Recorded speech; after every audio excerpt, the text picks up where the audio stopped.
ಓಂ ಶ್ರೀ ಗುರು ಬಸವಲಿಂಗಾಯ ನಮಃ. ನಮ್ಮನ್ನು ನಾವು ಯಾವಾಗಲೂ ಮರ್ತೇ ಇರ್ತೀವಿ. ನಾವು ನಮ್ಮ ಅರಿವಿನೊಳಗೆ ಎಂದೂ ಇರೋದಿಲ್ಲ. ಎಲ್ಲೋ ಮುಂದಿನ ಯೋಚನೆ ಮಾಡ್ತೀವಿ, ಹಿಂದಿನ ಗೆಣಿಕೆ ಮಾಡ್ತೀವಿ, ಏನೋ ಮಾಡ್ತೀವಿ ನಾವು. ಆದರೆ ಸದ್ಯದ ಸ್ಥಿತಿಯಲ್ಲಿ ನಾವು ಇಲ್ಲೇ ಇದ್ದೀವಿ ಅನ್ನುವಂಥ ಒಂದು ಎಚ್ಚರಿಕೆ, ಸೆನ್ಸ್, ಸಂವೇದನೆ ನಮಗಿರೋದಿಲ್ಲ. ಅಂಥ ಎಚ್ಚರಿಕೆಯಲ್ಲಿ ನಾವು ಇರೋದಂದ್ರೇ, ಅರಿವಿನಲ್ಲಿ ಇರೋದಂದ್ರೇ ನಾವು ದೇವರ ಮಾರ್ಗದಲ್ಲಿದ್ದಂಗೆ. ನಾವು ಮರವಿನೊಳಗೆ ಹೋಗೋದಂದರೆ ಸಂಸಾರದಲ್ಲಿದ್ದಂಗೆ. ಅದಕ್ಕೆ ನೀನೇನು ಮಾಡಬೇಡ, ನೀನು ಆಗು. ಮಾಡಬೇಡ, ಆಗು. ನೀನು ಅದನ್ನು ವಿಧಿವಿಧಾನಗಳನ್ನು ಮಾಡಿ ನೀನು ಅಲ್ಲೇ ಮರುವಿನಲ್ಲೇ ಇರ್ತೀಯಲ್ಲ, ಅದು ಒಂದು ಅರಿವಿನ ಮಾರ್ಗ ಅಲ್ಲ, ಅದು ಪರಮಾತ್ಮನ ಮಾರ್ಗನೂ ಅಲ್ಲ. ಇನ್ನೊಂದು ಹೇಳ್ಬೇಕಂತಂದ್ರೆ,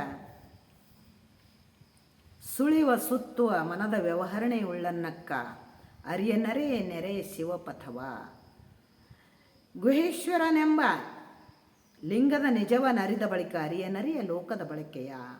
ನಾವು ಯಾವಾಗಲೂ ಲೋಕದ ಬಳಕೆಯಲ್ಲಿ ನಮ್ಮನ್ನೇ ನಾವು ಮರ್ತಿರ್ತೀವಿ.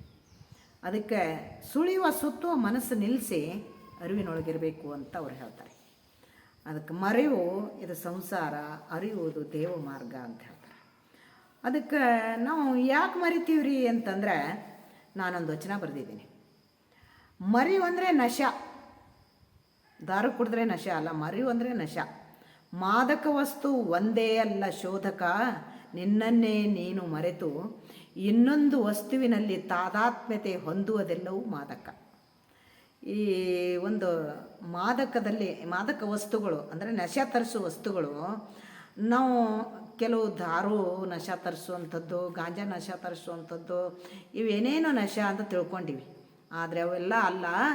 ನೀನು ಇನ್ನೊಂದು ವಸ್ತುವಿನ ಜೊತೆಗೆ ಬೇರಾಗದಂತೆ ಬೆರಿತಿ ನೋಡು, ಬೆರೆತು ನಿನ್ನನ್ನೇ ನೀನು ಮರಿತಿ ನೋಡು, ಅದು ಮಾದಕ ವಸ್ತು, ತಿಳ್ಕೋ ಅಂತ.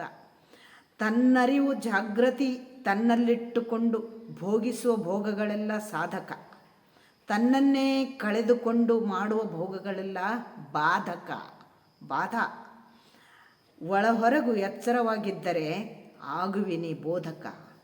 ಇದು ತಿಳಿದು ಆಗು ನೀ ವಿಶ್ವಚೇತನ ಪರಮಾತ್ಮನ ಭೇದಿಸುವ ಭೇದಕ ಅಂತ ನಾನು ವಚನ ಬರ್ತಿದ್ದೇನೆ. ಅದಕ್ಕೆ ನಮ್ಮನ್ನೇ ನಾವು ಅರಿವಿನಲ್ಲಿಟ್ಟು ನೋಡೋಣ, ಅದೇ ಪೂಜಾ ಅಂತ ತಿಳ್ಕೊಳ್ಳೋಣ. ನಾವು ಅರಿವಿನಲ್ಲಿಟ್ಟಾಗ ಸದ್ಗುಣಗಳು ತಾನೇ ನಮ್ಮ ಗಮನಕ್ಕೆ ಬರ್ತವೆ ಅಂತ ಹೇಳ್ತಾ, ಕೇಳಿದ್ದಕ್ಕೆ ಧನ್ಯವಾದಗಳು. ಶರಣಾರ್ಥಿ.